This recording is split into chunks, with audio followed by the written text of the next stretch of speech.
सन 1931 की जाति जनगणना के आधार पर मात्र 3.5% ब्राह्मण है, 3% क्षत्रिय है, 1.5% वैश्य है। तीनों को जोड़ लिया जाए तो लगभग 7-8% होता है। यानी शेष तो बहुजन समाज है। तो 8% लोग अपने बलबूते पर सरकार नहीं बना सकते हैं। उन्होंने हमारी बहुजन समाज की ताकत को तोड़कर हिंदू के नाम पर टक्कर के बहका करके अपना उल्लू सीधा करने का काम किया। यानी वोट देने के लिए हम हिंदू, वोट के लिए अनुसूचित जाति, अनुसूचित जनजाति और पिछड़े वर्ग का व्यक्ति हिंदू, लेकिन सत्ता में बैठने के बाद हम हिंदू नहीं रह जाते। अगर सत्ता में बैठने के बाद भी ये हमें हिंदू मानते तो अनुसूचित जाति के आरक्षण को खत्म नहीं करते, अनुसूचित जनजाति के आरक्षण को खत्म नहीं करते, पिछड़े वर्गों के आरक्षण को खत्म नहीं करते। इसका मतलब है हिंदू एक धोखा है। और वैसे भी 1995 माननीय सर्वोच्च न्यायालय ने अपने आदेश में कहा था हिंदू कोई धर्म नहीं, ये लोगों के जीवन जीने की एक शैली है। यही नहीं, जो सबसे बड़े धर्म के ठेकेदार बनते हैं, आरएसएस के प्रमुख मोहन भागवत जी ने भी कहा है, एक नहीं 2 बार कहा, हिंदू धर्म नाम का कोई धर्म नहीं है, बल्कि लोगों के जीवन जीने की एक कला। देश के माननीय प्रधानमंत्री जी ने भी कहा, माननीय मोदी ने भी कहा, हिंदू धर्म नहीं है। और अभी 1-2 महीने पहले माननीय गडकरी जी ने भी कहा, एक मीडिया कॉन्क्लेव में कहा। लेकिन इन लोगों के कहने से किसी की भावना आहत नहीं होती है। अगर स्वामी प्रसाद मौर्य कह देते हैं हिंदू धर्म नहीं है बल्कि एक धोखा है, और जिसे हम हिंदू धर्म कहते हैं वो कुछ लोगों के लिए धंधा है। जब हम कहते हैं कि ये कुछ लोगों के लिए धंधा है तब पूरे देश में भूचाल मच जाता है। लेकिन वही चीज अगर मोहन भागवत जी कहते हैं, माननीय प्रधानमंत्री नरेंद्र मोदी जी कहते हैं, माननीय गडकरी जी कहते हैं, तो किसी की भी भावना आहत नहीं होती।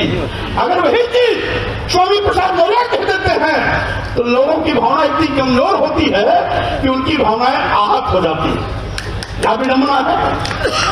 माननीय सर्वोच्च न्यायालय ने 195 में कहा तो किसी भी धर्माचार्य ने कोई टिप्पणी नहीं की, लेकिन अगर वही चीज स्वामी प्रसाद मौर्य के मुंह से निकल जाती है तो पूरे देश में FIR की झड़ी लग जाती है। क्या विडंबना है। आखिर हम क्या कहते हैं? हम तो वही कहते हैं जो भारतीय संविधान कहता है।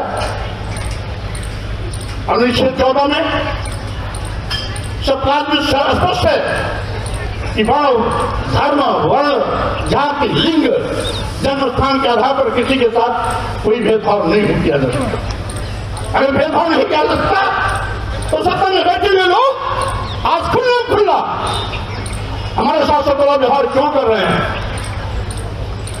भारतीय संविधान द्वारा दिया गया अधिकार छीनने का पाप क्यों कर रहे हैं? आरक्षण खत्म क्यों कर रहे हैं? संविधान को निष्प्रभावित क्यों कर रहे हैं? लोकतंत्र को खत्म करने का दुस्साहस क्यों कर रहे हैं? और यही नहीं, ये तो देश को बेचने का भी पाप कर रहे हैं। साथियों, आज सही मायने में जब से डबल इंजन की सरकार वाले आए हैं सरकारी नौकरियां गायब हो गई। आज देश के नौजवान बेरोजगारी का दंड झेल रहे हैं। करोड़ों नौजवानों को आज बेरोजगारी का सामना करना पड़ रहा है। उनके सामने रोटी का संकट है, उनके सामने पेट की रोटी की भूख है। अभी पार्लियामेंट में जो घटनाक्रम घटित हुई वो भाजपा के सांसद के पर्ची पर ही उनकी प्रवेश हुई थी, लेकिन उसके बावजूद भी उन लड़कों ने जो भी किया सदन के अंदर और बाहर, ये हो सकता है तरीका उनका गैर कानूनी रहा हो, अलोकतांत्रिक रहा हो, संविधान की मर्यादा के विपरीत रहा हो, लेकिन जो बात उभर के आई है उसके आगे भी कहीं न कहीं बेरोजगारी रही है, उनके पेट की भूख रही है, वो रोटी की तड़पन रही है, जो पार्लियामेंट इस तरह से करने के लिए उनको मजबूर किया है। और इसीलिए मैं कहना चाहता हूं, आज ये हकीकत है कि आज देश का करोड़ों नौजवान बेरोजगारी के नाते दुखी है, पीड़ित है, रोटी की भूख से बिलबिला रहा है। मरता क्या न करता, जब आदमी रोटी के लिए अंतिम सांसें लेता रहता है तो उसे कानून नहीं दिखाई पड़ता है।